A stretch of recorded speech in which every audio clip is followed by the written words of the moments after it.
बिस्मिल्लाहिर्रहमानिर्रहीम। अस्सलाम वालेकुम। आप कैसर खान यूट्यूब चैनल देख रहे हैं। इंटरनेशनल न्यूज़ पे बात करेंगे और शुरुआत करेंगे। बहुत अहम खबरें हैं, ये तमाम की तमाम ब्रेकिंग न्यूज़ आपको दे रहा हूँ और आपके लिए तमाम खबरें जानना बहुत ज़रूरी हैं। खबरें शुरू करेंगे सबसे पहले रूस से। रूस ने बहुत अरसे पहले कह दिया था कि कोई भी प्राइस कैप ना लगाया जाए, G7 ऐसा कोई इकदाम ना करे, उसे कबूल नहीं किया जाएगा। मैं नहीं मानूंगा, मेरे मामलात में दखल अंदाजी ना की जाए। मगर ना कि सिर्फ रूसी तेल से मुतल्लिक यूरोपीय यूनियन ने एक बड़े फैसले पर इत्तेफाक कर लिया है, बल्कि मंडे से वो नाफिजुल अमल होगा। आज 3 तारीख है, 5 तारीख से आप देखेंगे कि ये कैप लग चुका होगा और ज़्यादा से ज़्यादा कीमत जो है वो $100 फी बैरल मुकर्रर कर दी गई है।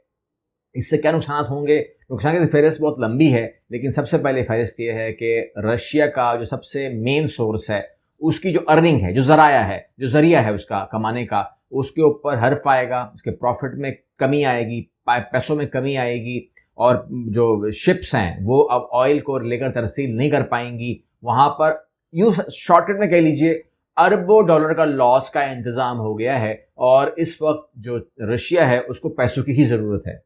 इस टाइम वो वैसे ही डिस्टर्ब है और यहाँ पर अगर आप उसकी जो उसके हाथ में चीज़ है, अगर उसके ऊपर भी कैप लगा देंगे तो मतलब ये हुआ कि आने वाले वक्त के अंदर अगर रूस ने कोई अमली इक़दामात नहीं किए तो फिर आपको तकलीफ में नज़र आएगा रशिया। बात करते हैं काबुल में। इस टाइम जो अफगानिस्तान की सूरत हाल है, वहाँ पर अमन कायम रखना एक बहुत बड़ा चैलेंज बन चुका है। लगातार अगर आप एक हफ्ते को ही स्टडी कर लें तो मदारिस में हमले, 2-3 मदारिस के ऊपर हमले हो गए हैं। बड़ी तादाद में शहीद किया गया बच्चों को, मासूम बेगुनाह बच्चों को, और इसके अलावा भी बहुत सारे हमले जो हैं हम रोज़ की बुनियाद पर सुन रहे हैं। लेकिन कल जो 2 इंतहाई संगीन वाक़यात हुए हैं और ये है कि एक पाकिस्तान के सफारत खाने के ऊपर अटैक हुआ।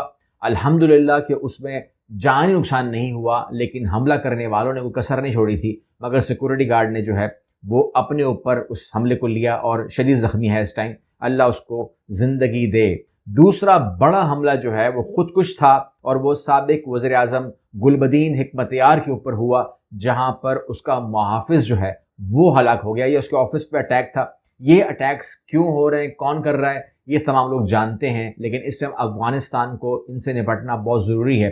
क्या इकदाम करेगी, इसके ऊपर क्या एक्शन लेगी, ये अफगानिस्तान गवर्नमेंट को जो है वो देखना है। लेकिन अगर अहमद मसूद की बात की जाए तो वो भी यही कह रहा है कि आप हुकूमत में तो नहीं हैं, आप तो आके बैठ गए हैं, आप फैसला करें, इलेक्शन करवाएं, हुकूमत में जीत जाएं, मैं भी साथ दूंगा आपका, लेकिन इस तरीके से नहीं बैठें, खामोश होकर ना बैठ जाएं, बल्कि एक्शन करें।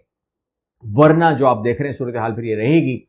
अगली इंतहाई अफसोसनाक खबर दे रहा हूं जो तकलीफ दे है। बहुत सारे मनाजिर जो आज सुबह से ही आप लोग देख रहे हैं सोशल मीडिया के ऊपर, इंतहाई बेगुनाह और मासूम फ़लस्तीनियों को इस तरह बेदर्दी से मारा जा रहा है। ये बात अब कंफर्म हो गई है कि इसराइल की वो पॉलिसी अब आया हो गई है कि उन्होंने ये फैसला कर लिया है, अपनी फ़ौज को उन्होंने बता दिया है कि आप जाइए, उनके इलाकों में जाइए, ऑक्यूपाइड इलाकों में जाइए और वहाँ पर आप किसी को भी करीब से गोली मार सकते हैं, बिला वजह गोली मार सकते हैं। कोई तादाद मखसूस कर दी है, उतने अफराद को शहीद करना ज़रूरी है ताकि वहाँ पर जो गिनती इनकी है वो पूरी होती रहे या खौफ और हिरास फैले। तो मार्केट में एक को गोली मारोगे तो पूरी मार्केट जो है वो हिल जाएगी और वहाँ पर कारोबार नहीं होगा, सिर्फ हड़ताल कर्फ्यू होगा और वो तमाम मामला हो जाएंगे। तो इसमें वो कामयाब हो रहे हैं और उनकी जो फोर्सेस हैं, आप जो वीडियोस देख रहे हैं वो देखने लायक नहीं है, मगर इस टाइम मीडिया उसी से भरा हुआ है, आप देख रहे हैं। यहाँ पर मैं इसराइल को पूरा कवर कर रहा हूँ आपके सामने, उसको ख़त्म कर देता हूँ और वो ये है कि इसराइली प्राइम मिनिस्टर जो यार लापिड है उसने मामला ख़राब किया है आने वाले वज़ीर आज़म के लिए। वो कहता है कि जी ये मेरे ख़िलाफ़ जो है साजिशें बुन रहा है और ये इस्टेब्लिशमेंट से कह रहा है, फ़ौज से कह रहा है कि जी इसकी हुकूमत को आने मत दें वरना ये हो जाएगा वो हो जाएगा। जब मैं हुकूमत से निकला मैंने तो कोई साजिश नहीं की, तो अब मेरे ख़िलाफ़ साजिश क्यों हो रही है। मगर यहाँ पर वो बहुत सारी उसने रीज़न्स दिए हैं, लेकिन यार रैपिड जो है वो इसी किस्म का इंसान है कि उसने ऐसा ही करना था। बहरहाल एक और बात बता दूं आपको और वो ये है कि फ़लस्तीन के अंदर ना कि सिर्फ नौजवानों को शहीद किया जा रहा है जो खबरों में आ रहा है, आप देख रहे हैं, अब पहली बार वो वीडियोस जो हैं वो दुनिया भर में देखी जा रही हैं और कतर ने भी इस बात को शायद उठाया है तो तभी हुई वीडियो आ रही हैं, वरना ये वीडियो तो जब से आप 1948 से बनता ही जा रहा है। यहाँ पर सूरत हाल ये है कि इसराइल ने فلسطینی لائر کو ڈیپورٹ کر دیا ہے فرانس۔ کیوں ڈیپورٹ کیا ہے؟ کیونکہ یہ صاحب جو ہیں یہ والنٹریلی کام کر رہے تھے، حقوق کے لیے، انسانی حقوق کے لیے کام کر رہے تھے فلسطین کے اندر، جن کے اوپر ان کو ڈیپورٹ کیا گیا۔ اور اب جو چیز بن کے آ رہی ہے، جو نظر آ رہی ہے، وہ یہ آ رہی ہے کہ ہر اس انسان کو سائڈ پہ کر دو جو فلسطین کے لیے آواز اٹھائے، اور ہر اس باڈی کو ڈیمولش کر دو جو فلسطین کے لیے آواز اٹھائے، اور نوجوانوں کو مارو، اور جو وہاں پر فوجی جاتا ہے ان لوگوں کا مقبوضہ بیت المقدس کے اندر، تو ان کو بھی وہاں پر جو ہے وہ شہید کر دیا جائے، اور فوجیوں کے اوپر کسی قسم کا کوئی مقدمہ قائم نہ کیا جائے۔ اسی درمیان ایک اور خبر نکل کے آتی ہے، وہ یہ ہے کہ آپ جانتے ہیں کہ 1948 کے اندر جو ظلم ہوا اس کے اوپر ایک فلم بن گئی، فرا اس کا نام ہے، اور اس فرا کے اوپر جو ہے بہت غصے میں ہے اسرائیلی حکومت، اور وہاں پر کہتے ہیں کہ جو نیٹ فلکس نے فلم نکالی ہے ہمارے اوپر، یہ غلط ہے۔ وہاں پر بتایا گیا کہ کس طریقے سے ایک بچی جو ہے سروائیو کرتی 14 سال کی، اور یہاں پر 1948 کے اندر 500 فلسطینی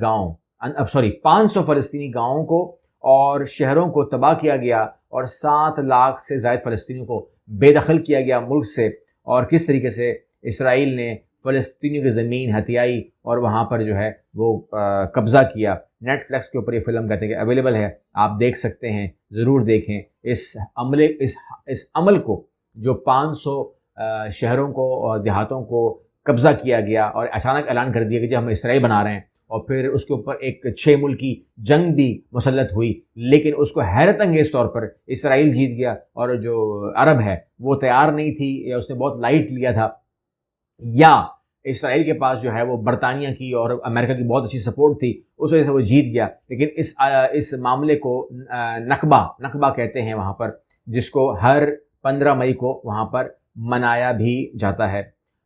یہ جو مناظر آپ دیکھ رہے ہیں یہ اسرائیلی فورسز کے ہیں، جو شہید کرتے ہوئے نظر آ رہے ہیں آپ کو۔ نابلس کے اندر ہی گئے ہوئے تھے، نابلس میں انہوں نے شہید کیا، اور اس کے علاوہ جو ہے اسرائیل نے ابھی ڈرلز بھی کیے ہیں یو ایس کے ساتھ مل کے۔ اس کے علاوہ وہ ایران کے خلاف انہوں نے اناؤنس کر دیا ہے۔ اس کے علاوہ اسرائیل کی اشتعال انگیزی عالمی برادری سے ایران کے خلاف کارروائی کا مطالبہ بھی کیا ہے۔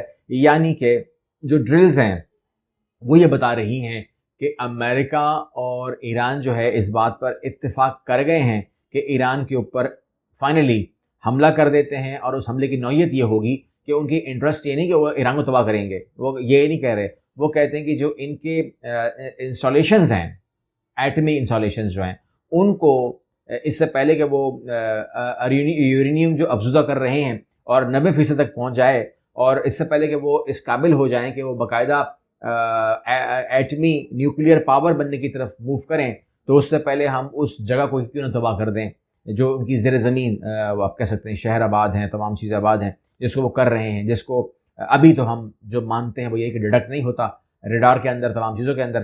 لیکن بہرحال اسرائیل جو ہے وہ کہتا ہے کہ میں کسی بھی اسلامی ملک کو ایٹمی طاقت برداشت نہیں کر سکتا۔ جب وہ کسی بھی کہتا ہے تو اس میں ایک ہی نام تو اویلیبل ہے، اور وہ ہے پاکستان کا۔